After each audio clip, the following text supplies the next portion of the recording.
So I gotta say, guys, I definitely wasn't expecting this one. We're back with yet another new 2023 release. It's been rapid fire like I predicted, so hopefully you guys have been keeping up on the channel. We've covered quite a few new ones so far, and there are still quite a few more to come.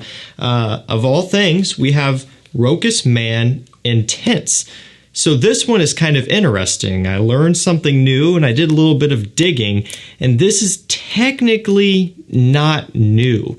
So you guys may know Rochas Man, the original Eau de Toilette. This came out in 1999, 23 going on 24 years ago. It's a fantastic coffee scent. Cappuccino accord in here, kind of gets compared to the original Mugler's Angel Men, you know, kind of that similar DNA to coffee patchouli, sweet dusty. It's fantastic. And this one you can get pretty much all day long for $20 to $30 on most big discount websites. So really nice, affordable cheapie here. And Rochas Man Intense officially was announced and launched in 2002. So just a few years after this, they brought out Rochas Man Intense. Apparently, at some point, they ended up discontinuing it. And so this is technically a relaunch or a re-release of that original 2002 Rochas Man Intense. I don't have a bottle of that one. Again, I didn't even know that was a thing until this came out and I started doing some looking around. So I can't compare it to that. However, I can compare it to the Eau de Toilette. I'm going to tell you how this one smells compared to it, if it seems to be any stronger or richer off my skin. Performance will be a metric that we'll touch on in a later video, being that I haven't opened this up and smelled it yet, haven't had time to test it. So we'll just see what this one's all about. So this is a scent that I did pay full retail for. It came from overseas. I can't remember exactly what it was, but it definitely wasn't $20 to $30. It wasn't a cheapie, okay? So this is one that you'll probably are gonna wanna wait around until it ends up landing on discounters here in the US. I'm not sure when that's gonna be, might be a little while.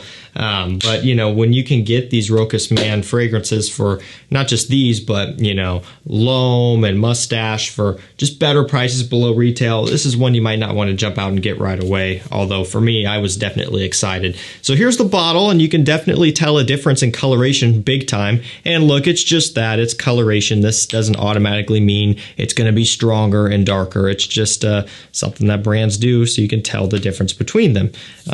Looks nice, and the bottle is exactly the same. So it still says Rochas Man right there. You probably can't see it, but it's there, kind of engraved into this silver piece. Maybe you can see it right there. Doesn't say Intense. I don't even think it says Intense on the bottle either. It does say Eau de Parfum, and the original, I'm pretty sure, is an Eau de Toilette. Yeah, so we do have an EDP upgraded concentration. All right, let's go ahead and dive right in. We'll see how it smells on skin. It's the most important part, and I'm excited because I love the DNA. Very familiar, you know, it opens up with that kind of dusty, creamy cappuccino smell. Nice coffee scent, vanillic, it's sweet. Just for reference here, I am going to go ahead and throw the other one on my other hand here, the Eau de Toilette, and just so kind of we can go side by side here with these and see. Definitely a little bit fresher off the opening of the original, a little bit brighter off the rip, and I did notice immediately that the Eau de Parfum kind of toned down some of that brightness and kind of went in a sweeter direction immediately. It's kind of how I see it. It's already starting to settle into a very familiar smell, that dusty, kind of creamy, vanilla, cappuccino smell. Same with the Eau de Toilette. There is a little bit of this fizziness about both of them, kind of like a Roja Enigma style of bubbly, fizzy nature. I'm not saying this smells like Enigma because it doesn't, but just that kind of texture that you get. You do pick up on that from both of them.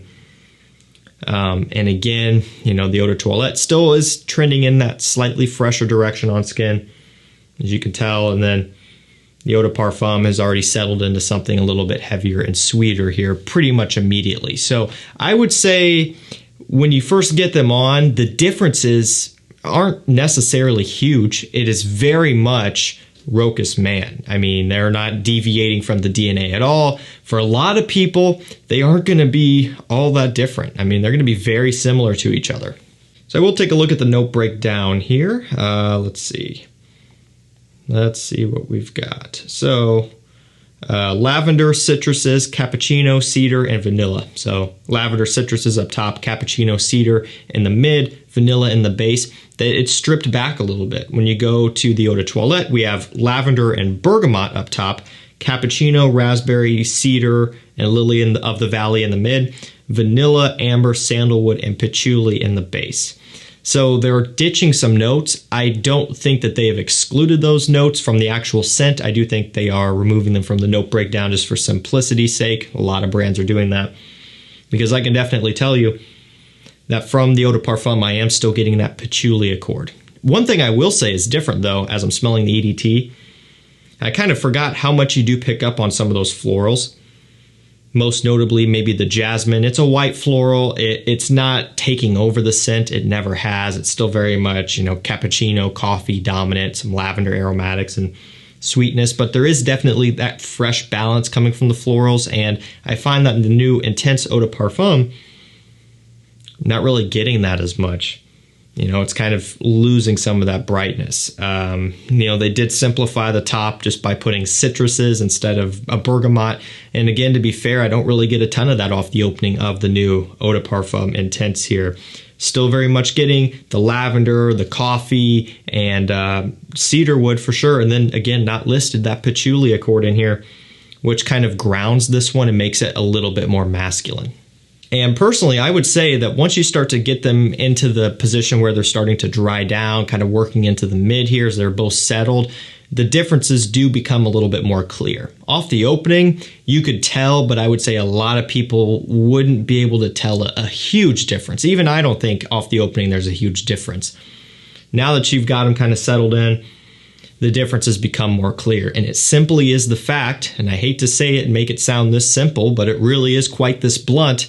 The new Eau de Parfum is just a more intense version of the Eau de Toilette. I know, surprise, surprise. It sounds very cut and dry, but you would be surprised on how many intense flankers are being released today that smell very, very dissimilar to the original that they're going after, and it isn't just that simple. But in this case, it very much is that easy. And so, very true to their word here.